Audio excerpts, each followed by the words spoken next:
Let's see, we have quite a few sets of minutes. Do we want to take them individually or all together? Does anybody have changes they want to make? I'll move them both. I have three, the 16th, the 21st, and the 30th.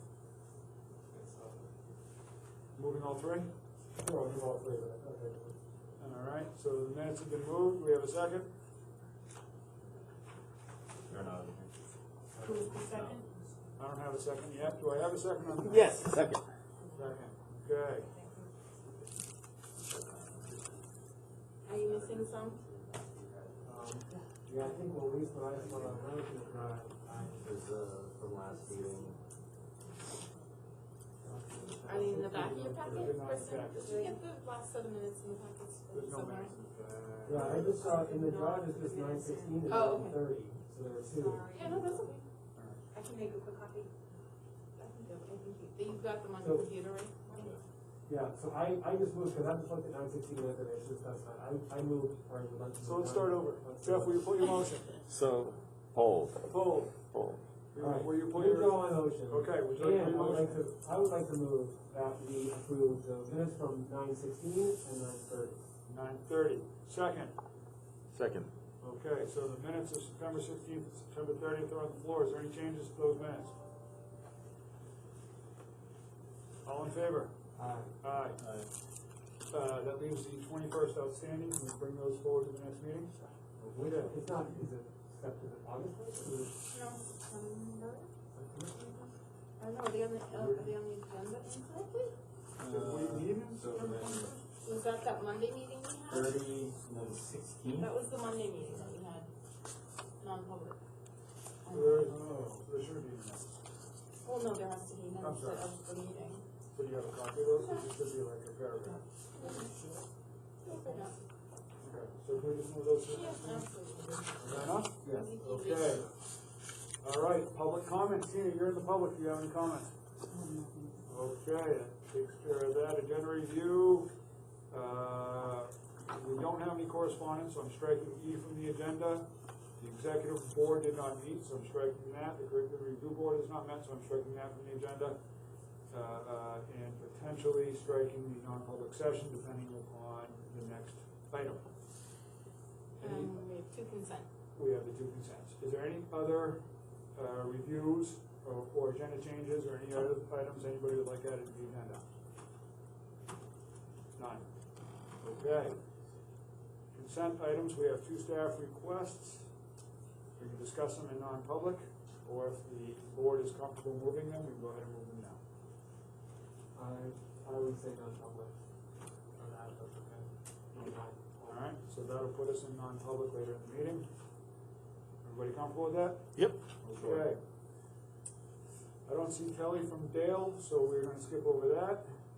Well, There was a letter from her.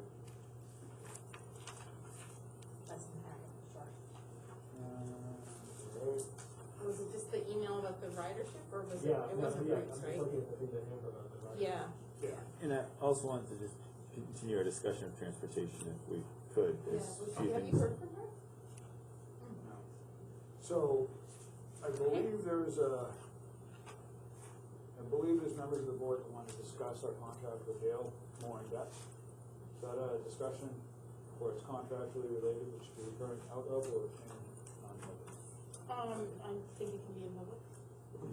If you're talking about contract negotiations or specifics to a contract, it should be non-public, but just in general, the existing contract is okay. Depends on what you want to talk about. So if there were liquidated damages or penalties that we could assess, that's what I want to discuss. I don't know if that should be non. I would say we should have Amber too, if we're gonna do that. She's the contract, she handles all the contracts, the RFPs, and she's our transportation. All right, so Liaison. if we're gonna get into that, we invite Amber to one of our, we're gonna be getting into budget Yep. next meeting anyway, Or 2 meetings, 2 meetings. I can't remember. Is the contract Oh, up maybe this this year? is. We have one more year left. It's not up this year.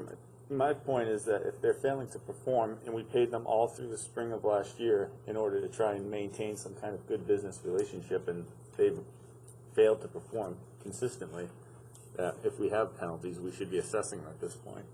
I don't think we even need My question is there penalties, are there penalties in the contract? The way it's happened in the past is, you know, when they're not running buses that we have contracted for, we're not paying for those buses to not run. Correct. So we're not paying for things that aren't being served. I don't know if you're getting. No, so I think we honored our contract with them through the spring of last year. I think what Jeff is referring to is some of the language that's in the contract, whether it's regarding the bond and our ability to pull and exercise the bond, as well as there is, and I don't have the contract in front of me, but there was language in the contract that allowed us to assess damages for the failure to perform. And my point is that, okay, sure, they're kind of meeting our needs, but we're pulling a bus from high school students now and dropping off in Bear Brook. If we were to open full-time, we can't even open full-time. It's just a consistent failure. So, So is the goal to just save costs or get reimbursed? Is that Put teeth to them, right? They're basically acting with zero regard for any kind of contract that they signed, and they're doing the best that they can supposedly, but I guarantee you if they up to pay the bus drivers to $40 an hour, our problem would be solved. $50 an hour, right? At some point, we're gonna have all the bus drivers we want. And so, if we just allow them to act with impunity, then they're gonna continue to. so I agree with Jeff's mentality in that regard. I think, we have language written in our contract with them that gives us the ability to hold them to the contract, and we haven't necessarily exercised it in a fashion that we should. I think what we need to do as a board is have a discussion about what action we can take, and then make a decision based on that. Fair enough? Yeah. Okay, so, for our next meeting, we can put that as an agenda item? Sure, I'll invite Amber. Please invite Amber, and if we can, pull the contract up, as well as if Amber can at least, do a little bit of groundwork on what, is involved with us if we were to say exercise holding the bond, what is involved and what that would look like and how that plays out. We have, next week is our first SAU board meeting, right? Yes. So what you And would when I say- brought this up at the exec board, that was, there were other districts who voiced similar frustration. Not all of them, because they don't all use the same provider. Right. But it may be, I guess the agenda for next week is probably set, Abby, or not yet? It is. It's set. Well, no, it's not been posted or anything. Okay. Yeah. I mean, I don't know if that's what you want, we wouldn't wanna get, you know, the. So we can act independent of the rest of the other districts in the SAU. Yes. We can act independent on the contract, on our contract, of the other districts in the SAU, but if the other districts wanna act in unison, there's no reason why they couldn't. Who else uses Dale? Pembroke? Everyone but Chichester. Everybody but Chichester. But I Okay. think Epsom and Allenstown are pretty well staffed, Satisfied? so. Yep, Pembroke, though, in their letter that you sent out today is extremely frustrated and listed Dale by name Absolutely, yes. as the reason they're staying hybrid. So Excited. if, Oh, that was you. Yes. if that's a topic that Gene chairs that board? So that again. Who? No, who chairs the SAU board? Oh, basically with Carl. Chambers. From Oh, Allenstown. Carl, sorry. So if he wants to bring that into discussion, that would be great. If not, then, that's his meeting, Jason. But, if you would ask him on our behalf, and we can have that discussion then as well. Yep, we'll do. Fair enough? Yes, Okay. and your next meeting, you are getting your budget. We're getting our Remember? budget in 2 weeks, so Amber will So be here Amber will anyway? be here, yep. Perfect, so it's a great opportunity for us to tackle that. You, happy with that, sir? Yeah. Everybody, good? Moving on. Okay. The decision-making matrix. We all have a copy of it? I think so. Patty, would you like to? So we, Deerfield was in 1 to 4 active cases, there currently are 0 cases, and just remember that the interactive website or dashboard is a 7-day rolling, so there, if you've heard of other things going on, it may just be because that hasn't been, caught up yet. So Rockingham County did go up, a little bit, and some other counties went up, but then some went into the green, and I think at least one had no cases, so it's a little bit of movement, but not anything, statistically significant. We have talked in, other districts about the fact that other people were using the Harvard website and the Allied Health and all that stuff to use for their matrix, but our counties are really low population, so statistically, somebody pointed out, like, there's a chance we could never meet this because our numbers are so small. So we may wanna look at that in the future, but again, it's just a guidance document to kind of keep you informed about what's going on around us. And then, so in addition to the counties on the back page, I updated those, but a board member had asked about seeing what's going on in the area schools in our border towns, so I did add that information as well. And again, it's only as good as the information that's been entered up until this point. So I know there was something sent out by Concord High School today that the dashboard, and it must have been corrected by the time I looked this afternoon, but there was reported 3 cases at Concord High, and that was a mistake, and they were supposed to be correcting it. So I only had 1 on here, so I'm assuming it was corrected by the time I took this data. Any questions? Moving on. Board reports. PTO update. Tina, do you have anything? Townwide rec sale this Saturday. Maps are for sale in Deerfield Mart, Yanni's, Blue Bowl, and the town clerk's office is selling them. $1 each. Red sale Saturday.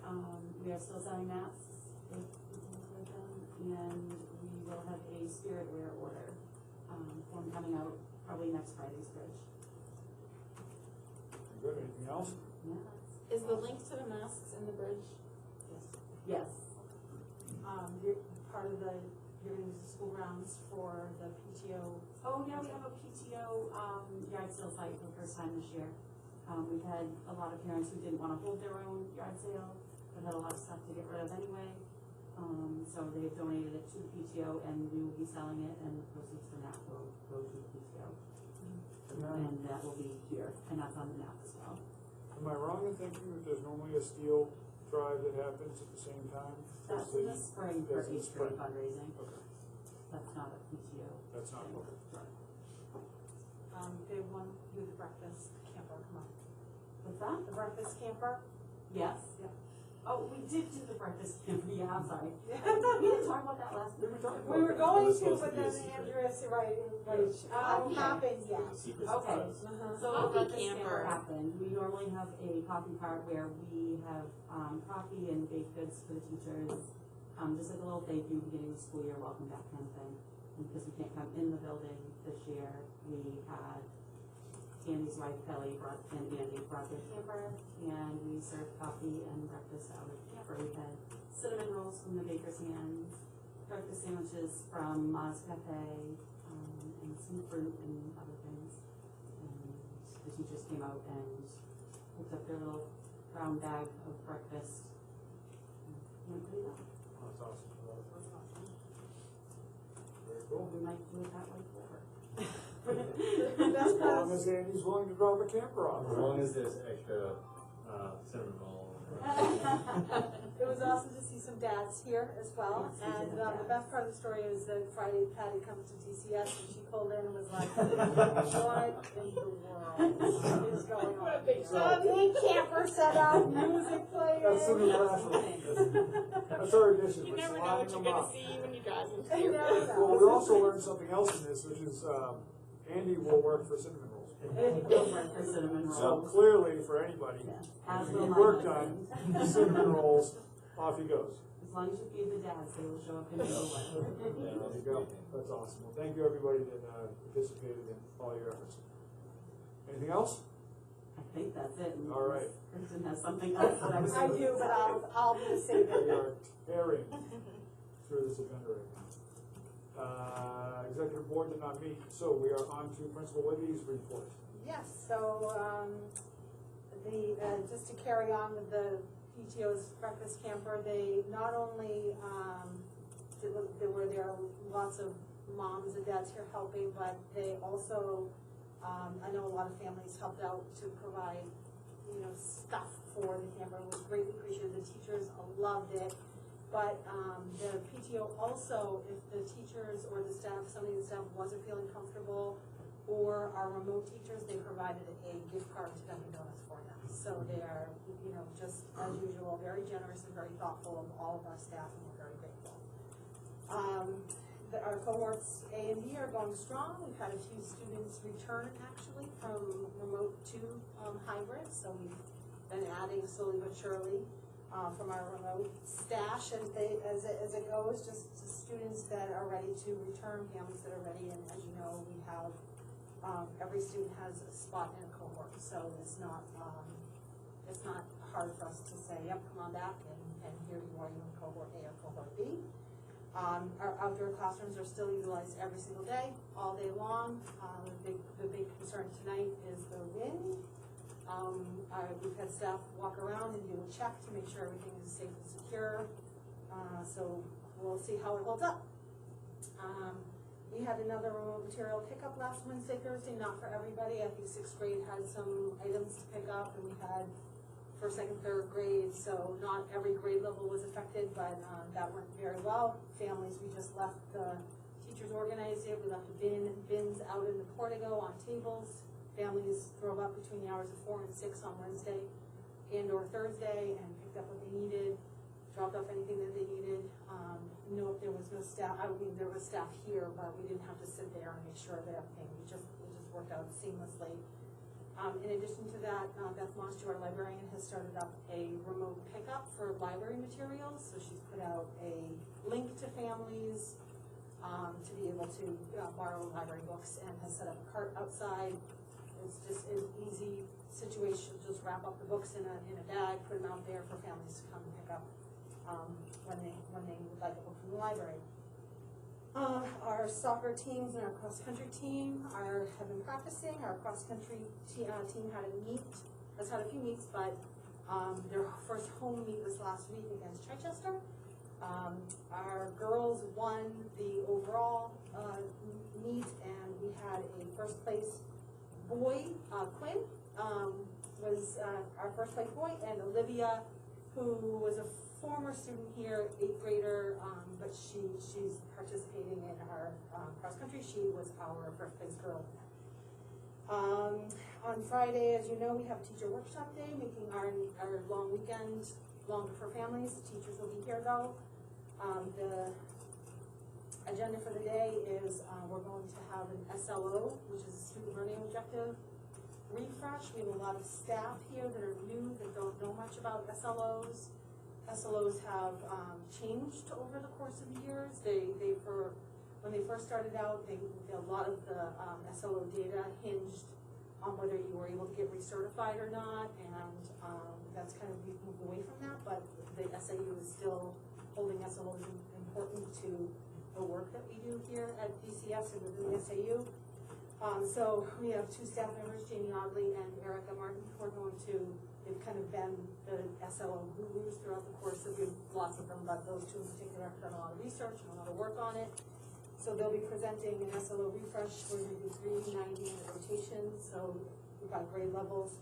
And then we're going to give the teams time to work on anything that they need to for hybrid and remote, to catch up on things or whatever they need to do as a team.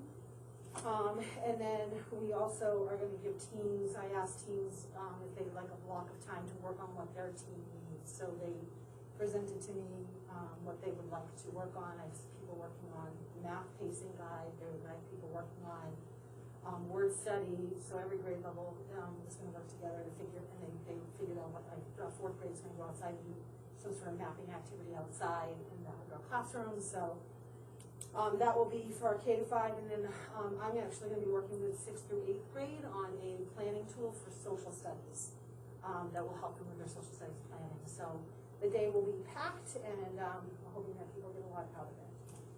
Tonight I passed on enrollment numbers to, Andy had asked for the most up-to-date enrollment numbers. So we are sitting right now at 504. That's including all students who are remote if they were to be back here. It is not including our preschool students, which would count for about 40 more students, give or take. And it also does not account for at least 17 of our students who either went to a private school because we were doing the hybrid model and they needed something more full-time. We also have a handful of students who are being homeschooled, as well as some students who were able to get into VLAX at the very beginning. So there's about 17 or 18 students. So if we were to add all those up, preschoolers plus our students, if we were in a normal year, we'd be sitting at about 560. So that's kind of a bigger number than we were this time last year. Yeah, we were last year with 540-ish, between 530 and 540. we moved a small class off, so we would have expected growth. Correct. To a certain extent. And I believe that's all. I have a couple questions. Yeah, sure. So, with Friday being an off day for students, did you adjust the flex day so that, because this would have been the A day, correct? This would have been, Yes. The last day would well, be, we did adjust it, we doubled up on bonus B day. So this actually, if we had school on Friday, we would have made it a bonus B day to make up for, We had, the 2 months, if we were to keep the status quo and go to the AAB for all September, October, we would have been off by 4 days with the B group having 4 additional days than the A. So by doubling up, so you fixed it. we fixed it. They're All I only, care they're about. only off by, I think, 1 or 2 days. Okay, so you balanced it with. We balanced it. Alright, and then the second question for you, this is maybe an Nate question as much as it is a Brian Kristen question, but it goes to the outdoor classrooms, and now that we're seeing it being utilized and everything else, and, you know, we have impact fee money, which is used for needs that have been caused by the growth of the community. And you can potentially make a case that some of that impact fee money could maybe be used to help fund construction of more permanent structures out there. So it's a food for thought for you more than anything else, but is that, do you think that the way that the space has been received by the staff, building, similar to the Miss O'Donnell's, for lack of a better term, but that space, building maybe more along those lines and seeing if we can tap the impact fee money to expand it and make them a little bit more permanent, is that something we should start potentially looking at? It's an everybody question. Yeah, as I much as- wouldn't say no to, I think the idea is a great one. I guess part of the sort of layers to that question are things like we did use a little bit last year, so how much is left in that available, you know, to us. Right. But in terms of long-term goals and planning, we just had a meeting just now actually looking at the committee, and so I can probably give you some fresh information if you're looking for it. But it sounds like, and forgive me for stepping on it, but what Cindy was talking about was that they've been able to, there's been a huge, not necessarily increase, but more than expected level of interest among the elementary teachers in accessing this. And so there are 8 or 7 because the one that was O'Donnell's did come down because that was, we discovered it was sort of too close to the edge basically. So we wanted to ensure the safety of the students, and we disassembled that so that our middle school students would be closer to sort of inside the In our perimeter. inner perimeter and have a buffer to potential, you know, hunting or whatever. Anyway, the spaces that we have been scheduled, and Cindy's been sort of balancing, and different teachers, different classes have been able to fill in the gaps when there's not a class out there, because the class might be assigned to an outdoor classroom, but then they come in for a lunch or specials or whatever it is during the day. Somebody else has been using it during that time, so it sounds like it's pretty well used pretty much all the time, which is great. I guess where I'm going with this is that hopefully this is leading to maybe longer term changes, and it sounds like there's interest in maybe continuing the use of these things beyond the days of COVID. And so therefore, does that really fit into the category of the fees we're talking about if it ends up being not because of necessarily student growth, but it ends up being a thing that sticks around? So that's another piece. And then the third one would be, could we, I think feel like those fees might really go well with helping fund the addition if we ever, you know, can crystallize that. I don't know if they're not going to be on the order of $5 million, but you know, there'll be something. It'd be nice if it was. Yeah. So I think we had about 200, right? I can't remember what's left. It was about 200,000. thought it was right, 180, 190, 200, somewhere in that ballpark. Okay. We would have gone about 150 to the floor. Yeah. So there isn't a ton of money there, right? And what we did do was we created a gap, right? Because we spent, the oldest money spent first. We have spent a couple of years worth of money. So we have a window of of time now, where before we were up against a pretty hard deadline before the money started going back to the developers.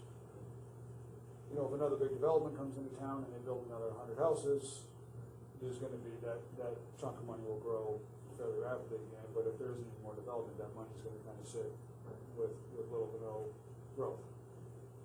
My thought process behind that is a building project is going to be a couple of years, right? But if this takes some of the load off of the building, and we can look at it and go, you know, a wooden structure out there might be able to be built for $2,500, $4,000, whatever it is. And we can tap some of that impact fee money and we can start saying, hey, let's build one this year, one next year. It's just a food for thought for you. It's something to float behind the committee, but I think there's a chance we could get that approved by the Board of Selectmen because it is creating more educational space in the building that becomes smaller due to the growth of the town. Yeah. And so there may be an opportunity for us there to tap those resources.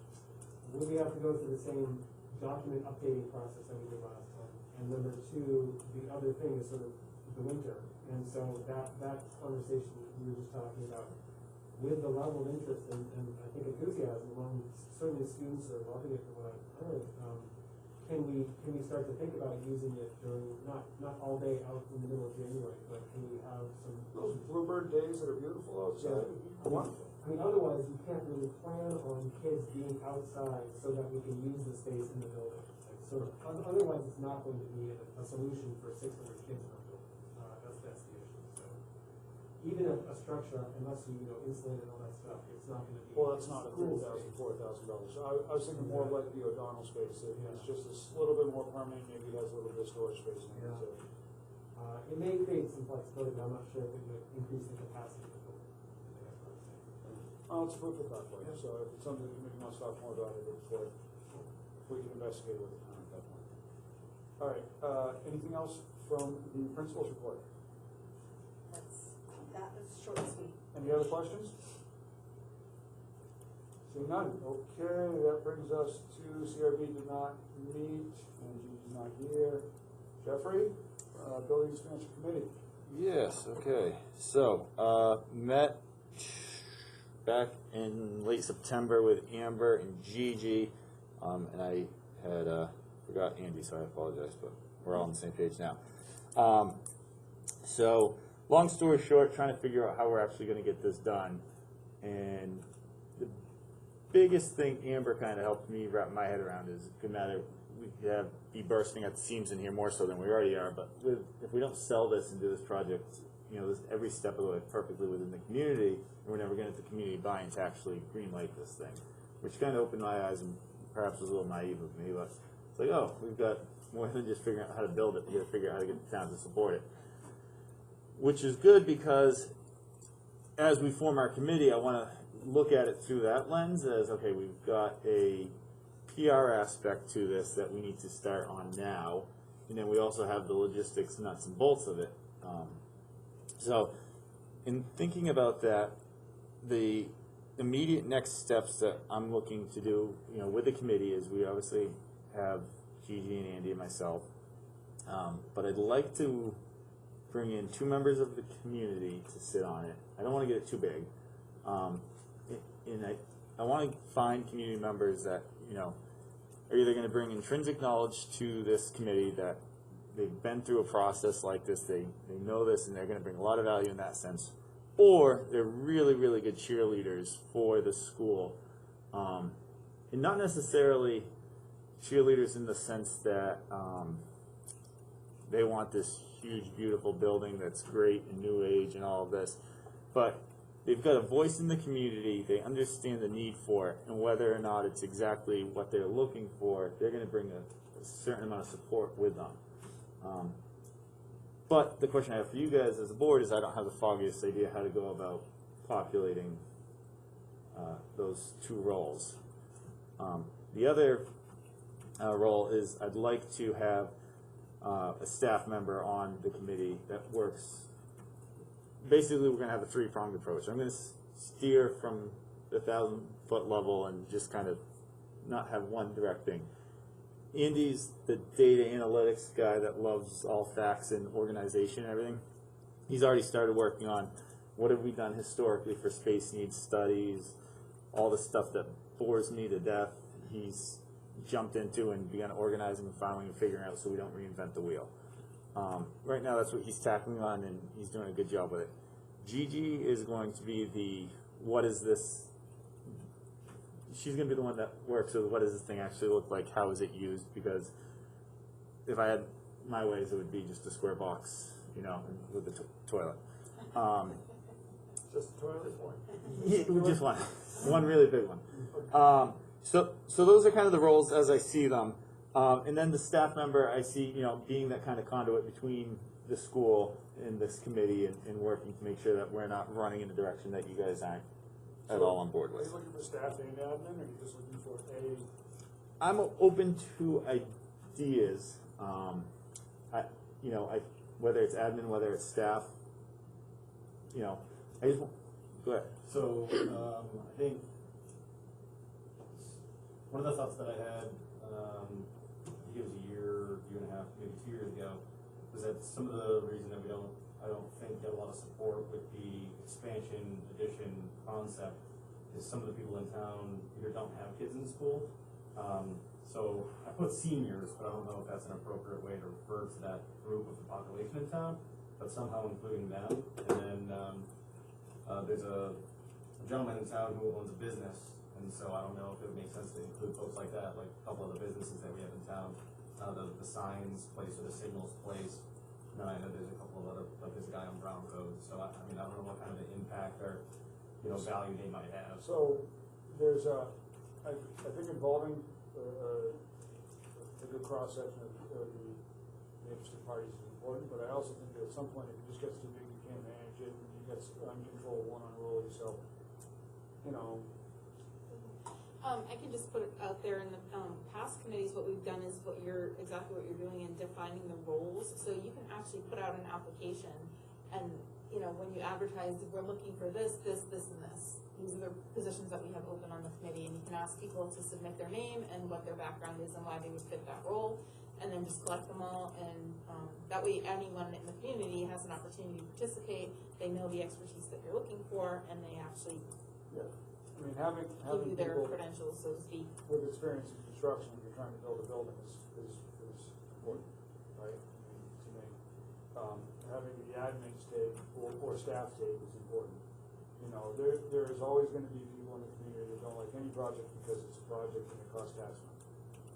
Unfortunately, you don't stop improving your community because of that. So we have a responsibility, and we have a kind of a directive from the taxpayers to give them an option, right? And so we need to get to the point where we can give them an option, and that option is a bond, right? It's a set of plans and a bond at the end of the day. And then from there, you know, the taxpayers can yea or nay, and then if it's truly a need, it's gonna show up on the ballot again, and the taxpayers can yea or nay. Or we can make adjustments to it, or maybe it gets smaller, maybe it gets bigger, maybe it fails one time, and you go back to the taxpayers and you go, okay, what was wrong with this? And they say it was too big, it was too small, they didn't like the color, they didn't like the shape, whatever it may be. But the process has to start, you know, somewhere. So I think you're headed in a good direction, Jeff. But I mean, right now you've already got 3 board members. You're looking at 2 community members. I think if you add 2 members of the staff, that puts you at 7. That is plenty many. Yeah, that's, Amber and I had talked about 6, 7 at the most. You want an so. odd number, Sure. right? Always want an odd number. So Did Amber share with you the need to post the agenda and then have someone take minutes as well? No, I began getting to those questions with her. Okay. So we do need to do that? Yes. And you didn't really have a meeting. We did not have a meeting. Well, you don't, yeah, you're organizing at this point, but, yes, so when you know, we can help you with putting out the request for proposals for people that wanna serve on the committee. We have a form already. and for posting the Yeah, and then, agenda. yep, and then, We'll get Kathy in my office will post your agenda for you, and, we can help you with all that stuff. Okay, so Kathy Sutton's the point of contact? Yep. Okay, we're gonna have a meeting then, but here's the Yes. agenda? Yep. Okay. Magically it appears where it needs to appear. Yes. Sweet. Yeah, so, and then I guess the question is, you know, do we need this board's approval to go ahead and say, all right, you can have 7 members on it, or do we just say we're gonna have 7 members on it? You didn't set a number when you No, did off the we'll- committee, we'll- so, we'll and and if you're the chair, then that would be at your discretion. Okay. Yeah. We have I'm torn a little bit because we have a depth of knowledge and experience. We sent a couple of we have resident experts who went to a seminar that you talked about Yep. a couple summers ago. And so I wouldn't want to not have some of the expertise that they would offer. At the same time, I'm sure they're both very busy, and so they don't want another committee. But, Well, I have a great committee for patio, we're gonna talk about it next.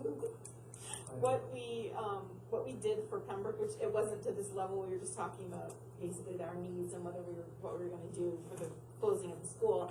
But the committee called on us when needed, so if you were having a meeting that we weren't gonna, we weren't gonna be missed, then you don't need to invite us, but if there's a specific topic, or you're actually talking about the design, or, what the building might look like in the future, then certainly invite us. By all means, anybody can come to the meeting. Absolutely. Anybody can be invited to participate in the meeting, but how you stand the board is different, I guess.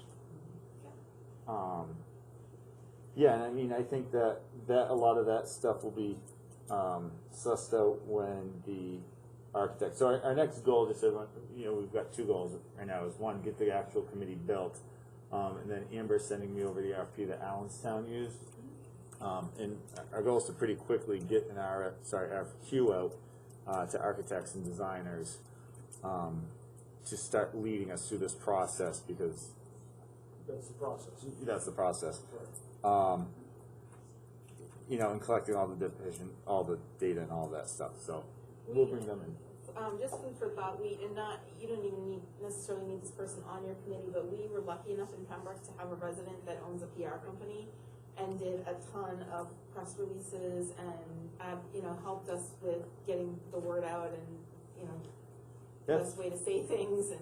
Yeah, I mean, that's really what, as the community member, that, one of the roles is I want that cheerleader, that whether, they've got PR experience or they just well plugged into the community and people don't hate their guts. We'll make sure that they get an application.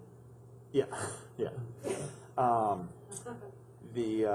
And I do want to just put it out there publicly, I emailed you guys, but so that the whole board's aware and anyone listening, I'm not going to be involved in any of the actual votes within the committee as far as recommending architects, engineers, designers, construction management firms, just to avoid any conflict of interest with my business. So as long as everyone's okay with it, I'll chair the committee, I'll steer it, but when it comes to voting, making decisions that could have a conflict of interest in me, I'll be recusing myself. So then you want an even number. So now we're back to an even number. it's a good point. I think you should definitely feel free to share your expertise, though. So Oh, yeah. Not in choosing, but definitely answering questions. Oh, absolutely. I just don't want to Yeah, that makes leverage or see the perception of any leverage relationship. So, It doesn't necessarily require action of the board, but are we all comfortable with allowing Mr. Kelly to move forward with what he's laid out? Fire in the hole. all right. Okay. Nate, you want to talk about the high school? I don't have a lot to say. I can say that we haven't met yet, but we're working on it. Okay. All right. So, I'm thinking, are these committee updates items we want to have monthly on the agenda, every single agenda? We want to just have a quick 10-second tune-up? What's the thoughts of the board here? I'd appreciate a week, anytime we meet, holding me responsible, because otherwise it will slip and. Jeff wants us to hold you to 5, so Nate? Sure. All right. It's easy enough to say there hasn't been a meeting. Yeah, we can cut it if we have to cut it. All right, so if we can just leave those as standing items Sure. on the agenda. All right, that takes care of the continuing business. We are doing great tonight, by the way. Policy. Let's see if we can keep the thing alive. Okay. Patty, you want to lead us through? Sure. So AD, philosophy of the school district, was requested by a board member to have put on the agenda. Not sure if anyone wants to speak to that tonight or it's on for a first reading. I'm happy to speak briefly. I requested it because I think that we've had a number of discussions, we've had a number of topics that I think can potentially, where we look out at the community and we see different sides to all issues, and I think that, it can be difficult if we as a board don't necessarily have sort of a clear vision of where we're going, and it can be, I feel like it can sort of be, we end up, if that's the situation, we can be responding to different kinds of current events rather than being sort of driven and moving towards a sort of a goal or a vision. And I think that this is a way of potentially having a sort of a higher level, not even like 30,000, this is like a 50,000 foot conversation about where do we, as insofar that we represent the community, where do we see this board, the school district, and the students ranging from pre-K to 12 that we do serve, where do we see this district going? And so I guess I see that as being part of this process of talking about this philosophy. So I have some ideas. I'm happy to submit a sort of the first draft. I guess would be a second reading, the first draft of this idea for next meeting. So we'll have something to dig into. Obviously, if you look at the draft from the NHSBA, there's not much there. But I was thinking of putting some sort of meat to it and kind of a vision of where this district might go over the next. It's a fair starting point. Let's see the future. I guess. So the AED philosophy that's in the drive, that's just kind of a starting point. That's, yeah, I'm not even, but yeah. That's what is. It's a placeholder. That's the NHSBA. It's very, very bland, obviously. Yeah. So I would say that we would start by thinking more about specifically here, what's our vision. Not, that's a very general sort of idea. The school board association drafts the policies for us, and they're pretty strong on the policies that are required by law, but the ones that are either optional or maybe just recommended sometimes don't have a lot of meat to them, and this one sentence policies. Or I think something basically saying like, yeah, you should go ahead and feel free to do that. That's like a mustard sandwich, there's nothing in that.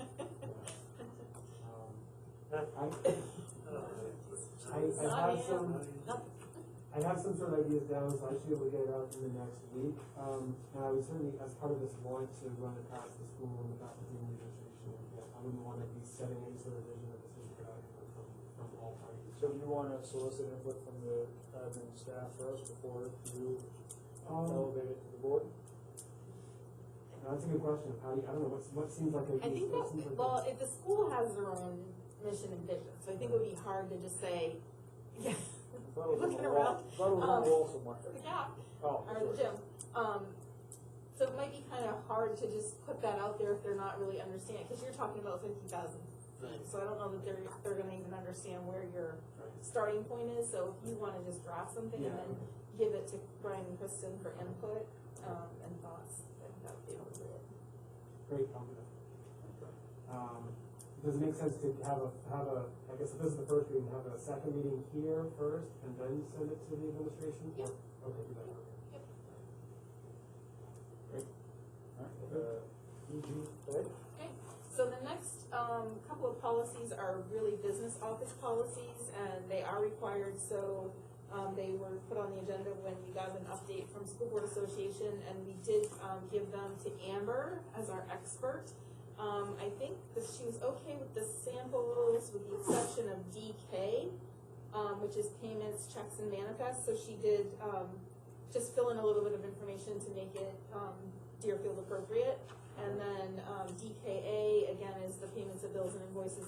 She just changed superintendent and the school board and made it the superintendent or the business administrator. So why don't we handle each one at a time? Okay. So I'm sorry, we went from DGA to DK. Yep, they're both, those are all business All the office. same, So whatever, if you'd like to talk about them or ask questions, we can do that. What are DKA and DKB? Are subsets of DK? Yes, yes. So let's deal with EGA first, because it's first on the list. Alright, I will move as, looks like it has not been amended. Move as presented. All right, EGA is moved and seconded. Okay, any additional conversation, discussion, or changes? Not seeing any, all in favor? Aye. Aye, that disposes of DGA, sorry. All right, so we're on DK. You ready? I'll move as amended by Amber. Okay. Do we have a second? Sorry. Seconded by Andy. DK, is up for discussion. Any additional discussion or changes? Seeing none, all in favor? Aye. Aye. That takes care of DK. That brings us to IHAM. DKA Oh, and I'm sorry. DKV. All right, DKA. Anybody? You said you have any other reasons, oh, yes. Yeah, there's just a very minor. I will move as edited by Amber. Okay, also DKA. Yes. Okay, second. Second. Moved by Nate, seconded by Andy. Changes, amendments, discussion. Seeing none, all in favor? Aye. Aye. Okay, that takes care of A. That leaves us with P. So the DKV for manifest was just reviewed December 2019, so there's no suggested revisions, but since it was a subset of DK, they were all put back in. Okay. Amber, that's fine. So you can still move it if there's no changes? So it looks like I've got a red line on. Oh, you do? Which one is it? Where is it? First sentence, first row, And or. yeah, it crosses out, or, it just leaves it in. At least the So without an approved purchase order and and the original invoice, oh, Right. gotcha. The cross out or, I didn't have that, thank you. All right, so now it's been amended. Go. Okay, I will move DKB as amended. Andy, second. Any additional discussion? Changes? I guess the only question I have on this is, will we actually withhold payments if people, so we're not paying off invoices unless they have a purchase order is the goal of this? That's right, Is that something we'll actually hold true to? yes, you do, Okay. yes. Well, that, all right. Anything else? All in favor? Aye. Aye, done. All right, now, we're back to the IHAM. I am. IHAM. All right, that is IHAM. So the IHAM is the health, education, and exemption from instruction, and the School Board Association updated this in 2020 to more directly connect the requirements for education about sexually transmitted diseases that was previously found in a different policy into health education provisions and adding language distinguishing the parental opt-out of health education based on religious reasons. So just a little bit of clarification from the new legislation, and no recommended changes from the School Board Association unless you would like to personalize it any further. Any action on IHAM? So this,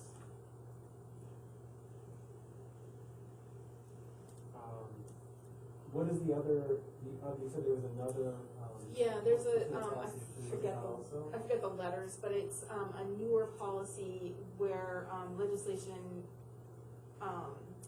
was created to allow a parent to opt out of any curricular materials, and then, have an objection to, I think is the title of the policy.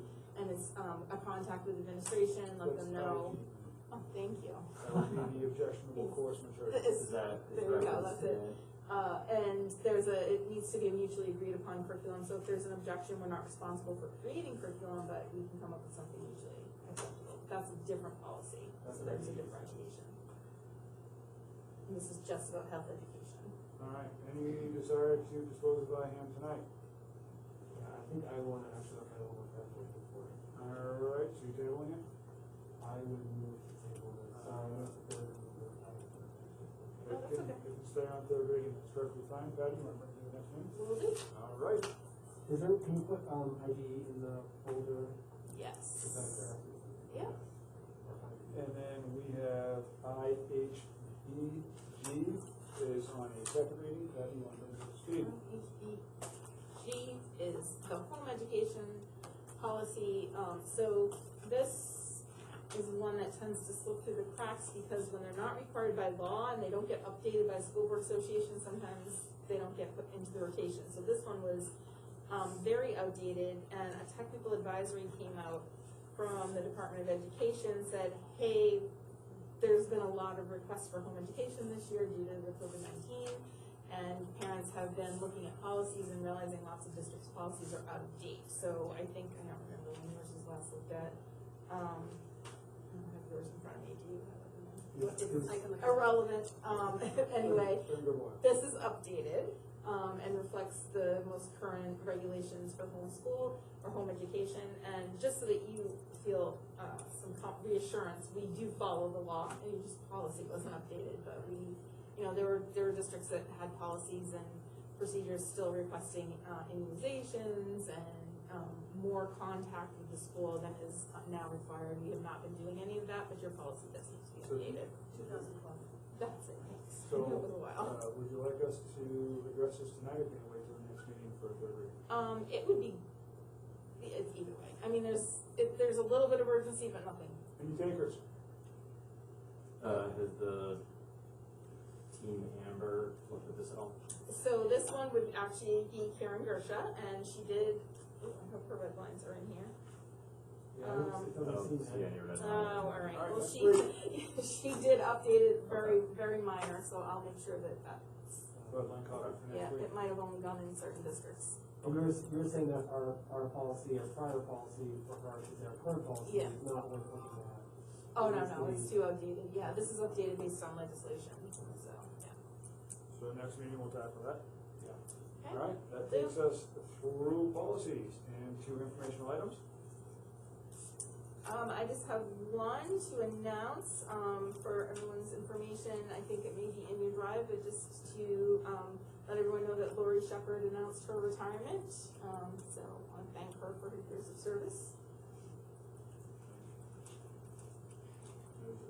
When is that effective? I think in a couple of weeks, right? Oh. Or now already? Yeah. She is retired. He is retired. Well, then, thank you for, how long did she work for the district? Ever and a half? I don't know. More than ham sandwich. Just because of white hair. I didn't say a word. All right, well, we're just gonna leave that there. How long? At least over 20 years. Over 20 years. Well, thank her for her time to the community. Okay, public comments. Tina, you're public. Anything? No. Okay. I have a question going back to the retirement. Does that impact the staff administration at all? Or like covering students, but I don't know what role should be filled. Oh, so to leave a vacancy that Right. needs to be filled, yeah. We were able to, she was in kindergarten, and we were able to move current staff member. Yep. Perfect. All right, anything else? Let's see, we need to go into non-public. So, under NHRSA 9183(2), small letter A, I think for a motion to go into non-public. And C, sorry. I think for a motion to go into non-public. So moved. Moved, seconded, moved by Jeff, seconded by Nate. Roll call. Jeff? Yes. Yes. Yes. Yes. All right, it is 6:55. We are in non-public. If you're not part of non-public, please leave.